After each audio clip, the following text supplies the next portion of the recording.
How many months in a year? 12 months. Months सब क्या क्या है? January, हाँ. February, March, April, May, June.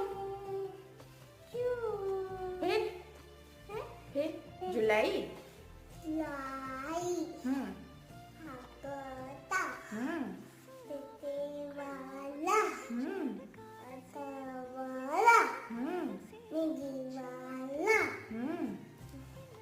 November, February, November. November, Then December.